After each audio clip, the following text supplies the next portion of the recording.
Il y a quelque chose de particulièrement unique qu'on éprouve depuis le confort de chez soi, à être entouré des gens qu'on aime et en qui on a confiance. Ça procure un sentiment de stabilité et de sécurité. Tandis que certains jouissent de ce privilège, plusieurs autres ne l'ont pas. D'autres pourraient même être contraints de quitter leur maison pour aller vivre à l'étranger. C'est ce qu'on appelle partir en exil. Ouais, quand on est en exil, on est désorienté, on est dans un univers inconnu.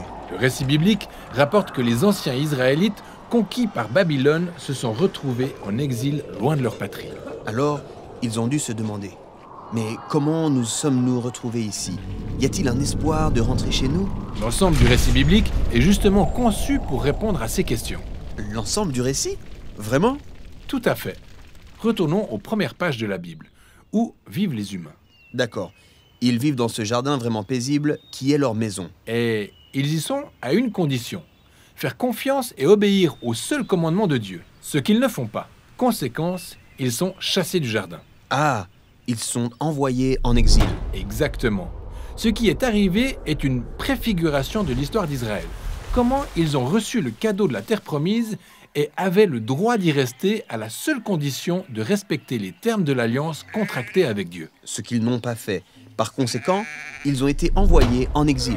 Et si tu ne vois toujours pas le parallèle entre l'exil du jardin et celui du peuple d'Israël, réfléchis un peu à ça. Dans la Genèse, l'exil de l'humanité mène à l'histoire de la construction de quelle ville? Ah ouais, Babylone, la même où les Israélites sont envoyés. Heureusement, aucune des deux histoires ne s'achève là. Dans la première Babylone, Dieu a appelé Abraham à partir à destination de la terre promise. Et la finalité de cette histoire était de donner de l'espoir aux Israélites vivant actuellement dans l'autre Babylone. Ils ont fini par quitter Babylone pour retourner sur leur terre promise. Mais quand ils sont arrivés, ce n'était plus leur havre de paix. Les empires oppressifs régnaient toujours sur eux et les habitants continuaient à se corrompre comme leurs ancêtres jadis. Raison pour laquelle les prophètes bibliques ont affirmé que l'exil n'était pas encore terminé.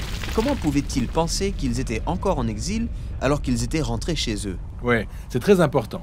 Dans les écritures hébraïques, l'exil d'Israël à Babylone est devenu le symbole de quelque chose de plus universel. C'est ce sentiment d'aliénation et cette quête d'une condition meilleure, quel que soit le lieu où l'on vit. Je peux comprendre ça. Ma maison peut être magnifique, mais elle restera au cœur d'un monde marqué par la douleur, les relations brisées, la mort et la tragédie causée par d'autres et aussi par moi-même. Dans la Bible, l'exil représente la condition humaine. On continue tous à reproduire ce schéma de corruption humaine conduisant à une Babylone à laquelle on ne peut échapper.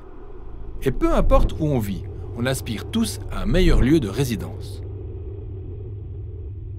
En fait, les écritures hébraïques suscitent l'espoir qu'un jour, Dieu enverra un roi qui sauvera le monde de toutes les formes de Babylone créées.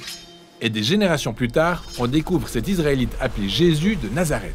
Il marchait avec des personnes sans domicile en annonçant l'imminence de la grande restauration.